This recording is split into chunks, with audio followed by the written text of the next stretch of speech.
Olá, tudo bem? Aqui é o professor Ricardo Pasco, da Universidade Federal do ABC. Essa é a nossa nona aula do curso de Teoria Clássica dos Campos. Hoje a gente vai começar a falar um pouquinho sobre o campo eletromagnético. E o campo eletromagnético é provavelmente o campo mais conhecido da física, né? Porque nós já temos essas equações aqui, as famosas equações de Maxwell aqui, há mais de um século. E você se lembra, né, que essa aqui é a lei de Faraday, né, que a variação temporal de B gera aí, né, um campo elétrico E. Sim?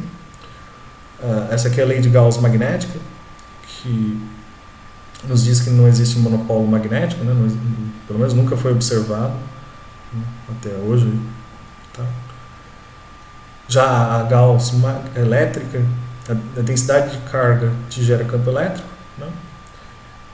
E a de Ampère aqui, a densidade de corrente te gera campo magnético, ou, pode passar para o outro lado esse termo aqui, a variação temporal de campo elétrico, né, que seria a corrente de deslocamento, e a contribuição de Maxwell para essa equação. Tá? Outra coisa que você se lembra também é que, por exemplo, uma onda de rádio pode se propagar no vácuo, uma onda de luz, uma onda eletromagnética de maneira geral, ela se propaga no vácuo, então muito distante das fontes, onde não tem mais nem densidade de carga, nem densidade de corrente, onde a gente diz que está sem fontes, né? O campo elétrico e o campo magnético podem existir, sim. Tá? Tem isso em mente. E quando isso acontece, a gente tem uma outra simetria aí, chamada dualidade. Eu posso trocar simultaneamente o E por B e o B por menos E. Você vê aqui 0 é 0 ao lado direito. Sim? Se você troca o E por B, beleza. Né? Aqui também, imediato. E o B por menos E vem parar, a equação 1 vem parar na 4 e vice-versa. Tá? Ok? A 2 vai parar na 3 e vice-versa. Tá? Lógico, isso só é válido quando o ρ e o j são iguais a 0, mas isso é um bom ponto de partida porque a gente chama de dual. Tá? Okay. Poderia pôr um ρ magnético aqui, um J magnético aqui também. Poderia, mas a gente nunca viu, então eu não vou perder muito tempo com isso. Tá? Okay. Mas o que eu quero te mostrar? Eu quero mostrar que essas equações, por exemplo, a equação da continuidade, né? O que é a equação da continuidade? Toma o divergente dessa equação 4 aqui, ó, se você tomar o divergente aqui já dá zero, já. O divergente do rotacional é zero, identidade, né, diferencial. Sim? Você vai ficar com del t divergente de E, o divergente de E del t tanto faz porque derivadas parciais comutam, certo? Ok? E aqui você toma a derivada no tempo, ó, nessa equação 3 aqui. Ó. Você vai perceber que por Clairaut esse termo do campo elétrico é igual, então você pode igualar, você pode igualar e você chega que del ρ del t menos gradiente de J, ou passa todo mundo para a esquerda e você vê que isso é na verdade a versão com uma quadridivergência nula. E a gente já sabe que isso gera uma carga, né? Essa é, na verdade, uma corrente de Noether, é a corrente de Noether de verdade mesmo, que gera uma carga elétrica de verdade mesmo. Tá? Ok? A gente já viu isso em outras aulas. Tá? Legal. E, bom, a gente nunca trabalha, apesar de E e B serem os campos aí que a gente observa, a gente ou trabalha com F, que a gente já trabalhou um pouquinho na lista 2, né? Que é o tensor de Faraday, que agrupa o E e o B aí. Sim? Ou trabalha com um A, que é o potencial vetor, quadripotencial vetor, eu já vou relembrar isso já, que na verdade é ele que é o campo para nós mesmos, apesar de ele não ser medido classicamente, né, como eu já comentei, quanticamente ele é importante, por exemplo, o efeito Aharonov. Sim? Você vai ver lá na teoria quântica de campos. Tá? E lembrando, né, o dual eu trocava E por B e B por menos E, exatamente isso que a gente tem aqui, ó. Tá? Se você trocar o E vira B, beleza, ó, veja só, a primeira linha aqui, a primeira coluna, já é imediato. Tá? E o B vira menos E, então aqui trocam os sinais aqui, ó, nessa parte espacial aqui da matriz. Tá? Ou você pode fazer também aqui pelo símbolo de Levi-Civita em 4 dimensões. Tá? Legal. E só isso que a gente consegue fazer? Claro que não. Tá? Então, o F e o F-til aqui, eles te geram 2 tipos de escalares. Na verdade, um deles é pseudo-escalar, você vai calcular isso no exercício 2 aí da listinha. Tá? Okay? Então, por exemplo, F com F, o F ao quadrado, como às vezes a gente escreve por preguiça. Né? Ou pode ser F-til com a menos de um sinal. Isso aqui me dá campo elétrico ao quadrado menos magnético ao quadrado. Tá? No fator menos 2 aqui. Sim, ou F com F-til também. Né? Da E escalar B. Tá? Por que é pseudo-escalar? Você lembra? Então, campo elétrico é vetor de verdade mesmo. Se você pensar pela paridade, campo elétrico não muda por paridade. A hora que você inverte x por menos x, por exemplo, campo elétrico não muda sinal, não muda nada. Mas campo magnético muda. Sim? Se você lembrar lá do eletromagnetismo, o campo magnético muda. Tá? Okay? Então esse sujeito é um pseudo-escalar. Sim? Um pseudo-invariante. Né? Esse daqui é de verdade mesmo. Ele não vai mudar de sinal por paridade. Tá? Então, na verdade, esse é o nosso protótipo aí de Lagrangiano. Sim? Se você se lembra bem da aula passada, a menos uma constante, né? Essa era a Lagrangiana de Wenzel-Pauli que a gente achou. Né? Mais o termo de massa, que era um campo massivo. Agora a massa é 0. Né? Sim? Okay. E toda essa matemática aí nos permite escrever de uma maneira explicitamente covariante as equações de Maxwell. Né? Sim? O auxílio do F, o F-til, aí da curvatura, da sua curvatura dual, vamos falar igual a matemática, né? A gente consegue escrever de maneira bem compacta. Aí, né? E mais, né? Ela é invariante aqui por transformação de Lorentz, né? Sim? E também por ser um tensor, uma diferença, né? Um vetor ou um gradiente aqui, também é invariante por translações. Então, na verdade, é invariante por Poincaré, tá? Essa construção aqui, né? Os dois lados se transformam da mesma maneira, sim? É a tal da forma covariante, tá? Se você olhar para essas equações aqui escritas no espaço tridimensional, simplesmente, o tempo à parte aqui, não parece ser explicitamente covariante, mas é, tá? Okay. Então, escritas dessa forma, você vai provar lá no exercício, vai provar lá no exercício 3, né? Escrito dessa forma fica bem compacto. Então, as equações sem fontes, que são as duas primeiras, a lei de Faraday, né, e a magnética, Gauss-magnética, são essa primeira equação, a equação 8 aqui. Tá? Já as equações com Rho e J, né, elas estão compactadas, aí, elas estão unidas aí, na versão espaço-tempo aí, seria o divergente aqui em um dos índices do F. Tá?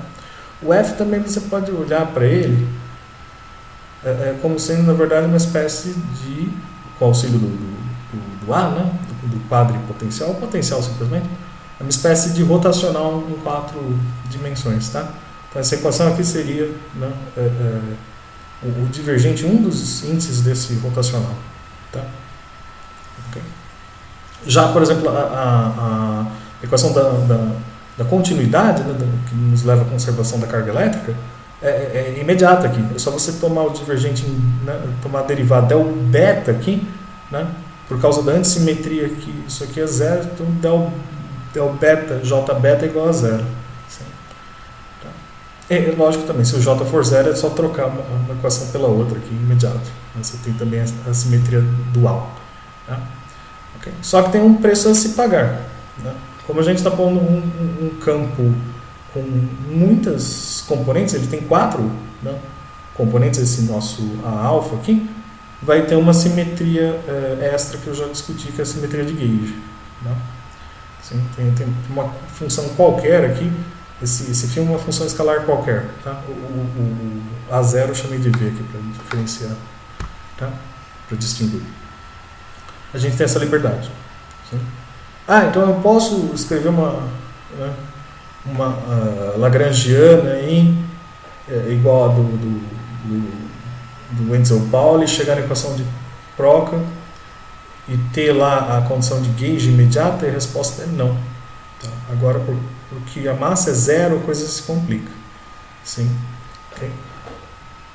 Se você substituir o F, né, a definição aqui do F com o quadripotencial, né, a primeira equação não dá nada. Inclusive isso aqui é satisfeito automaticamente, né? Certo? Okay? Com o epsilon, né, você tem uma antissimetria imediata aqui. Tá? Você vai ficar com del alfa, del beta, por exemplo, né, imediato, com o epsilon vai morrer já imediatamente. Tá? A segunda equação não. A segunda equação te leva na fonte aqui. Sim? Okay? Então, essa segunda equação te dá a equação de campo com uma fonte, sim? Onde isto aqui não é mais imediato. Esse termo não é mais imediato. Antes, se você olhasse para a equação de Proctor, né, na lista passada, né, tinha um mais m ao quadrado aqui, somado aqui, que dava, né, quando você contraía, dava a condição do gauge de Lorentz. Sim? Isso não é mais automático. Tá? Só que você tem a transformação de gauge, né? Tem esse φ aí a mais que você pode usá-lo para se manter, digamos, nesse gauge aqui de Lorentz. Tá? Existem outros gauges, eu só vou falar do gauge de Lorentz aqui, que é o mais fácil da gente trabalhar, que é um dos primeiros que a gente vai trabalhar. Tá? Acho que provavelmente o único. Né? E como é que eu posso fazer isso aparecer? Né? Você pode escolher um φ que satisfaça, né, essa relação aqui. Ó, tá? Então, por exemplo, quem volta aqui? Né? O A' era A mais um gradiente de φ, certo? Então, eu quero que o divergente desse campo novo seja igual a zero. Se você não estiver com um divergente, né, se você não tiver um divergente igual a zero, você vai fazer então que o novo divergente seja zero, sim, só passar para o outro lado, né? Com o que você não é, com o termo que não é zero, que você passa para o outro lado aqui, vai ser então o D'Alembertiano de φ. Tá? Então, o D'Alembertiano de φ vai ser menos esse divergente aqui que você não tinha igual a zero. Tá? Então, você sempre pode fazer isso. Tá? Ah, não é zero. Você vai lá e escolhe um φ. Você pode fazer isso a cada ponto aí. Né? Se você não acreditar, isso aqui não é covariante. Né? Eu vou te mostrar isso já. Tá? Mas se você faz essa escolha, você sempre consegue zerar? Sim. Então, na verdade, esse termo aqui pode ser jogado fora. Tá? Para Proctor era automático. Para massa diferente de zero. Mas para massa igual a zero, você tem que usar o gauge para essa liberdade de gauge aí, esse campo extra aqui, né, da transformação. Se lembra, isso era o E, aí, φ lá em cima, né, da transformação, para zerar esse divergente, então para você ficar dentro dessa condição aqui de Lorentz, tá? Ok, então a sua equação fica bem compacta. Isso é uma espécie de equação de onda aqui, para cada uma das componentes do A, 0, 1, etc., mas com um termo não homogêneo, né? Com um termo aqui de fonte. Tá? Legal. E só isso? Só tem essa condição? Só tem uma condição igual, né, o campo massivo, o campo vetorial massivo? E a resposta é não. Na verdade, ainda existe uma liberdade adicional aí, né, que você pode usar, por exemplo, para matar, digamos, sei lá, a componente A0. Sim? Então, dentro do gauge de Lorentz, você ainda pode ir para um gauge que a gente chama de gauge de radiação ou gauge de Coulomb. Tá? Você deve ter visto alguma coisa no eletromagnetismo sobre isso. Assim, eu estou indo rápido. Né? Ok? Porque você ainda está dentro do gauge de Lorentz. Então, por exemplo, ó, pega essa transformação, né? Sim, uma segunda transformação. Há duas linhas aqui, ó, né? Começando com A'. Se você não tinha a linha igual a zero, né? Você pode fazê-lo ainda, né? O Alinha já estava no gauge de Lorentz, certo? Você quer se manter nesse gauge de Lorentz, então você vai tomar o divergente aqui, é 0, o divergente aqui é 0 também, então na verdade você fica com o D'Alembertiano de filinha igual a 0. Isso chama uma função harmônica, tá? Okay? Então essa tua função harmônica, você ainda tem essa liberdade, você pode usar esse seu filinha, que tem o D'Alembertiano igual a 0, né? E escolher ele, a derivada dele no tempo, né? Igual a menos o A0 linha, que ainda não era 0. Então isso te leva no A0 duas linhas igual a 0. Tá? Então dá sempre para você fazer esse método aí, né? Eu estou num referencial. O divergente, o quadro divergente não é 0. Tudo bem, você faz aquela transformação e escolhe o φ ali apropriado. O A0 não é 0. Não, então você vai e muda. Passa para outro referencial e assim por diante. Então, apesar de não ser explicitamente covariante essa escolha, né? Aqui. Então, se o A0 é 0, isso já cai só para a parte espacial, sim? O gauge de Lorentz já fica simplesmente divergente, tá? Então, apesar de não ser explicitamente covariante, você pode sempre, para cada referencial, você pode fazer essa escolha, tá? E o que isso implica? Você tem uma segunda condição, ou seja, você zerou mais um cara. Então, dos 4 campos, na verdade, só sobram 2. Sim? E esse, na verdade, é o grau de liberdade físico aí, né? Certo? Do campo eletromagnético. Só tem 2 graus de liberdade. Tá? Okay? Lembre-se, isso é no jargão da teoria de campos. Todo campo tem infinitos graus de liberdade, mas o número de componentes aí, independentes são só 2. Tá? Pro K só tinha uma condição, então sobram 3. Assim. Um bóson vetorial massivo tem 3 graus de liberdade, né? E um bóson vetorial com massa 0, fóton, por exemplo, tem só 2 graus de liberdade. Sim?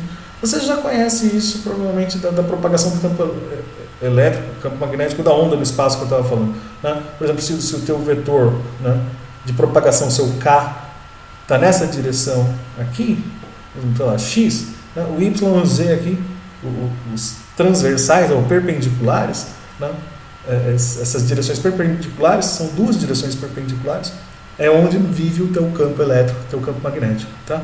Okay? Isso está sendo dito aqui na versão diferencial. Como é que você vê isso? Você transforma para Fourier. Tá? Não precisa ter todo esse trambolho aqui, é só o E aí KX aqui. Ó. Sim. Eu estou pondo tudo aqui só para te mostrar. Isso aqui, na verdade, seria a versão no contínuo do que a gente fez na aula 5. E está faltando o complexo conjugado aqui também. Tem o E a menos IKX, etc. Então, esse delta de Dirac em K ao quadrado só te diz que quando a fonte é 0, volta aqui.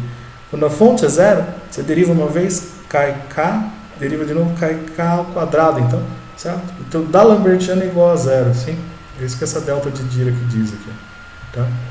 Então, no caso no campo sem fonte, isso aqui é a própria solução. Né? Isso se reduz a uma soma em 3... uma integral em 3 dimensões. Né? É de 3K, igual a gente fez na aula do campo da linha infinita. Né? Tá? Só que era unidimensional, então só tinha soma em K1, por exemplo. Tá? Que a gente teria que somar em K1, K2, K3. Certo? Escalas espaciais. Sim?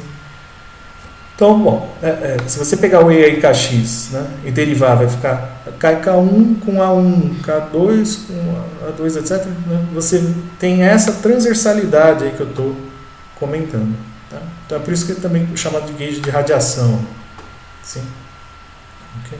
E a componente 0, como tinha que ser aqui, né, como eu tinha pedido, isso aqui é no X, né? Certo? Isso aqui no momento no K também vai ser 0. Tá? Então essas 2 condições simplificam o teu campo para 2 graus de liberdade. Sim? Okay. Tá bom. E da onde vem tudo isso? Né? Isso aqui na verdade seria eletromagnetismo, né? Usual. Né? Certo? Isso vem dessa lagrangianazinha aqui. Sim? Da onde você tirou esse pedaço aqui? Bom, é o único escalar aí, escalar mesmo, que eu posso construir o f ao quadrado, certo? Ok? Já esse termo de interação aqui, a lagrangiana de interação, ou de fonte aqui, a gente já usou na aula 2, né, para deduzir, por exemplo, a força de Lorentz. Sim? Lorentz mesmo com T aqui, né? Tá? Ok? Do movimento de uma partícula ali num campo elétrico, campo magnético. Sim? A gente usou esse termo aqui de fonte. Tá? Legal. Então, essa lagrangiana eu vou deixar para você se divertir. Isso te dá essa segunda equação, a equação 9 aqui, ó. Te dá essa segunda equação aqui. Né? Se lembra, essa primeira aqui é satisfeita automaticamente com f escrito dessa forma, né? Como um rotacional de A aqui em 4 dimensões, então não ganha nada. Tá? Essa é a sua lagrangiana, então, do campo eletromagnético. Tá? Que é nada mais do que a lagrangiana de Wentzel-Pauli com m igual a zero. Tá? E, lógico, aqui eu estou pondo um termo, né, de fonte. Tá? Okay? Se você quiser fonte zero, é só matar, só cortar isso daí. Tá? Ah, mas então, se eu tiver esse termo aí que você colocou a mais aqui de fonte, da fonte do campo eletromagnético, não vai ser invariante por transformação de gauge? E a resposta não é imediato, sim, mas ganha só uma divergência total. Tá? Toda vez que você faz a transformação, então volta lá para a equação 11 aqui, ó. Né? O teu A novo, né, é o A velho mais um gradiente, então ganhou um gradiente, sim. Tá? Mas não vai mudar para a equação do movimento. Por quê? Porque o A ganhou um gradiente, sim, então a lagrangiana nova vai ser a lagrangiana velha mais um gradiente aqui no A. Né? O F a gente já discutiu que não é transformado. Né? Sim, o F é invariante por transformação de gauge por causa das derivadas comutarem, né? Certo? Derivada ordinária comuta. Tá? Isso não é verdade em campos não abelianos. Tá? Okay? Eu vou limitar só aos abelianos aqui. Sim. Então, o que acontece? Isso, na verdade, é uma divergência total, porque essa derivada, apesar de estar pegando só no primeiro, né, só no φ aqui, ó, só no segundo, na verdade, eu posso pôr nos dois, porque del alfa j alfa é igual a zero, equação da continuidade, né? Sim, essa carga aí é conservada, tá? Posso pôr para dentro? Posso. Então vira uma divergência total. Sim, a gente já discutiu isso, né, em outra lista aí, que é uma divergência total, uma quadridivergência total aí não altera a equação do movimento. A lagrangiana pode ser modificada, mas isso não vai mudar as equações de Maxwell aqui com fonte nesse caso. Tá? Legal. Então, finalmente nós vamos calcular um tensor, né, de energia-momento, né, conhecido. Sim? Ok. Então, pega o tensor canônico, né, e torce para ele ser simétrico. No caso, não é. Ok? Por quê? Né? Bom, essa estrutura aqui é sempre a mesma, né? Del alfa aqui, né? Tudo do tensor energia-momento, né? Certo? A única diferença é que ao invés de φi aqui, então você tem um A gama aqui que eu coloquei aqui com A gama aqui embaixo. O gama está sendo somado, tá? Okay? Mas de resto é igualzinho o que você estava acostumado com φ1, φ2, etc. Tá? Quantas componentes tiver, é só você trocar aqui. Aqui é um índice de espaço-tempo também, né? Não é um índice interno. Tá? Isso complica um pouco as coisas, pode se bagunçar um pouco. Tá? Por que não é simétrico aqui? Porque essa derivada aqui você já fez na lista passada, né? Isso aqui é o F, né? É só uma trocadinha aqui, ó, beta, gama, gama, beta. Ou menos F, beta, gama, tá? Tanto faz. Legal. Esse aqui é simétrico. Depois eu substituo esse L aqui. Tá? Esse aqui é simétrico, é a métrica de Minkowski, certo? Mas olha como é diferente aqui, ó. Tá? Então aqui você tem só uma derivada de A. E aqui você tem um par de derivadas, né? Antissimetrizável. Está faltando coisa. Então o que a gente faz? A gente tem que construir o tensor de spin, né? E simetrizar com Belinfante. Tá? Okay. Então como é que eu construo o tensor de spin aqui? Então eu já tinha deixado pronto na aula 7, dá uma olhadinha lá. Tá? Ou, quando tinha Φ também, né? Φ1, Φ2, etc. Aqui, né? Apesar de que com Φ, com campo escalar, está sempre zero, né? A gente já discutiu isso, o spin é zero para o campo escalar, mas para um campo vetorial não, tá? Okay? Para o Proca aqui, ou para o Maxwell aqui não vai ser zero não, tá? Okay? E isso vai contribuir sim no Belinfante, certo? Então, é só olhar lá na aula 7, né? Isso vem do teorema de Noether só na parte ali do spin, né? Certo? Sobrou essa derivada de novo, então isso é F de novo, tá? Ok? Eu deixei assim mesmo, F gama alfa aqui, ó. Isso aqui dá F gama alfa com sinal de menos, com menos fica mais aqui, ó. Tá? Eu não fiquei trocando muito. Esse outro aqui é menos F gama beta, tá aqui atrás, menos F gama beta. Tá? Que lógico, eu quero mostrar para você, pelo menos uma vez na vida você vai ver quem é o spin aqui do campo, né, eletromagnético. Talvez você tenha visto, mas ou seja, eu preciso da componente zero nesse índice aqui, ó, no gama, tá? Só vai sobrar as outras espaciais aqui, sim? Ok? Então, é o zero aqui? Isso é a tua carga, né? A carga, entre aspas, aí, né? De Noether, certo? Ou seja, esse sujeito aqui é conservado, tá? Okay. Que eu estou supondo o Belinfante aqui é simétrico, etc. Tá? Então o spin é conservado separadamente, lembra disso, certo? Então o spin aqui ainda é uma matrizinha aqui, né? Mas é antissimétrica, etc. Né? Então se é 0i, aqui ó, 0, né? I, isso aqui é o campo, volta aqui para trás, ó, isso aqui é o campo elétrico a menos de um sinal, ó. Linha 0, coluna 1, por exemplo, é menos E1, né? 0i, ó. É um dos E's aqui, certo? Okay. Se você trocar a ordem, vai ser positivo, tá? Então, tá aqui, ó, né? Então, esse primeiro aqui é menos EI, eu escrevi aqui, ó, menos EI, já tinha um AJ aqui, ó, tá? Ok? E o outro é antissimetrizado aqui, certo? O IJ aqui é antissimetrizado, tá? Então, mais uma matriz antissimétrica, né? Em 3 dimensões, isso caiu para 3 dimensões, porque aqui já está fixado zero. Lembre-se de CVT, né? Ou de um exercício que eu pedi para você, tá? Fazer isso é elevado em um vetor, sim? Isso aqui é elevado em um vetor pelo Levi-Civita tridimensional, tá? Ele tem 3 componentes, então eu posso espelhar isso num vetor em 3 dimensões.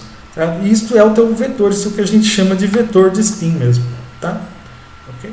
Que é obviamente aqui com esse epsilon, aqui tem 2 termos, vou cortar esse 2 aqui embaixo, né? Isso te dá produto vetorial entre o E vetor A, tá? Então a integral em todo espaço aí de E vetor A te dá o campo de spin, aí, te dá o vetor de spin, sim? E ele é conservado no tempo, ok? Então essa é a primeira vez que você vê aí uma expressão de verdade mesmo para o spin, né? A gente só ouve falar, o spin dá tanto, né? Okay? O número mesmo dele, isso aqui é S vezes S mais 1 vezes H cortado, etc. Para você ver isso de verdade mesmo, eu tenho que quantizar isso, você vai ver lá em teoria quântica de campos. Para nós, por enquanto, é só essa expressão clássica, tá? Seria o spin clássico, tá? Ok? Bacana. Então, vamos simetrizar finalmente? Agora que eu tenho esse S aqui, ó, eu preciso do S inteiro aqui, ó, né? Como é que é a formulinha? Você provou lá na listinha lá, que isso é simétrico, etc. Então vai ser o T original, né? Isso é o θ, se você seguir o Aldrovandi ao pé da letra, né? Estou usando o T que é mais popular aqui. É o tensor energia-momento original, mais uma divergência, né? Com os S apropriados aqui para dar os índices certos. Sim? Então, pega o primeiro S, gama, alfa, beta. Eu simplesmente copiei isso aqui, ó. Coloquei aqui dentro. Tá? Aí agora, menos, então já vou trocar sinais aqui, né?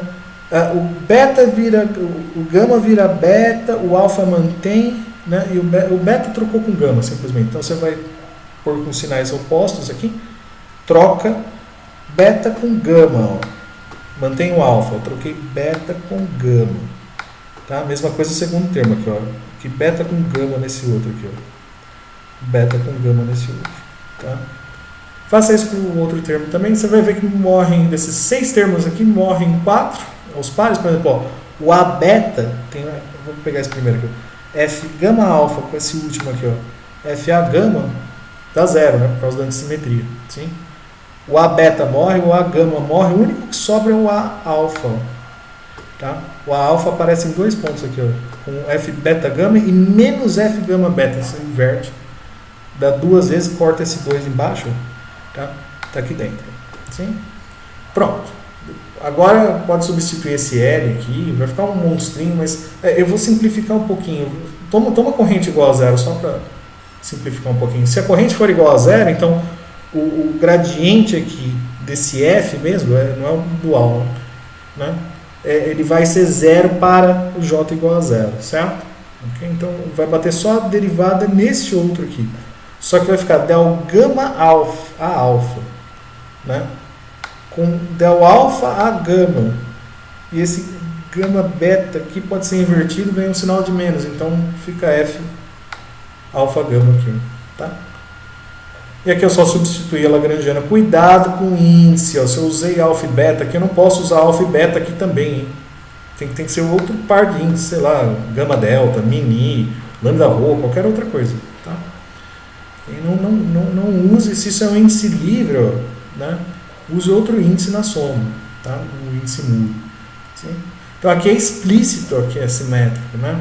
Bom, aqui é óbvio, né? Mas aqui finalmente você vê, né, que o alfa e o beta aqui podem trocar à vontade, aqui, que é FF, aqui, não muda nada, tá? Então ele é simétrico? Então esse cara já é, né, você lembra, conservado individualmente, sim? E finalmente você chega num tensor energia, um momento positivo, a densidade, né, de energia, aí, se você pegar a componente 0, 0, positivo finalmente, que trabalha, né? Tá? Então eu quero 0, 0 dele, então vai ficar, né, 0, aqui só vai poder ser índice espacial, certo? Está contraído aqui, 0, né? E eta 0, 0 é 1, sim? E a lagrangiana volta lá para trás aqui, ó, né? FF é menos 2 vezes, está aqui, você vai fazendo exercício, não vai esquecer mais, ó. E ao quadrado menos B ao quadrado está aqui, ó. Então, com 1/4 vai ficar menos meio de A ao quadrado menos B ao quadrado, né? E esses dois aqui, cada um deles é menos EI, ó. Sim? É só olhar na matriz lá, F0I, é a primeira linha, né? É menos EI. Troca e desce menos, então também é igual, tá? Fica menos EI com menos EI dá mais E ao quadrado. E aí, então, menos meio aqui mais, né? Esse menos fica mais, então tá aí, finalmente. A tua hamiltoniana, né? Você vai usar um TQC, mas para nós aqui, na verdade, seria densidade de energia. Eu vou integrar isso no espaço todo, isso vai me dar energia do campo eletromagnético, tá? O fator 4π é por causa das gaussianas, das unidades gaussianas, sim? Ganho 4π aqui. Certo? Senão aqui vai ficar μ0 ao quadrado, E0 ao quadrado aqui, tá? Olha lá no Griffiths, por exemplo. Lá no finalzinho do Griffiths explica como é que passa de um para o outro, se você quiser. Senão você carrega desde o início lá, com μ0, Y0, vai ficar uma bagunça aqui, né?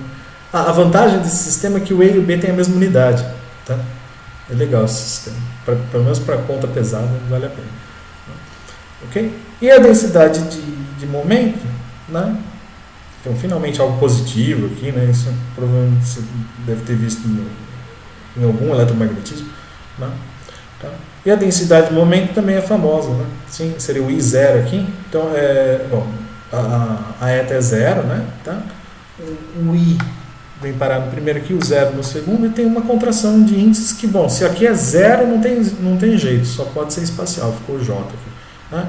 FJ0 é menos EJ, a gente já escreveu isso aqui em cima, né? Certo?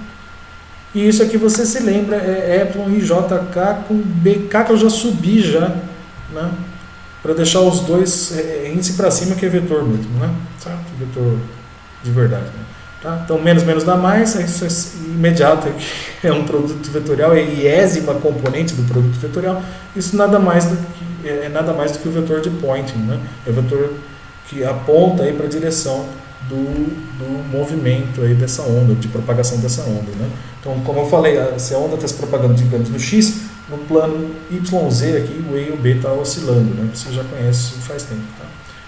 É uma coincidência que, né, usada a mesma letra, que uma coincidência miserável. Tá? Não é spin, tá? Não tem nada a ver com spin, tá? Simplesmente a direção aí que o fluxo do campo eletromagnético aí está se propagando, tá? Que a onda está se propagando, tá bom?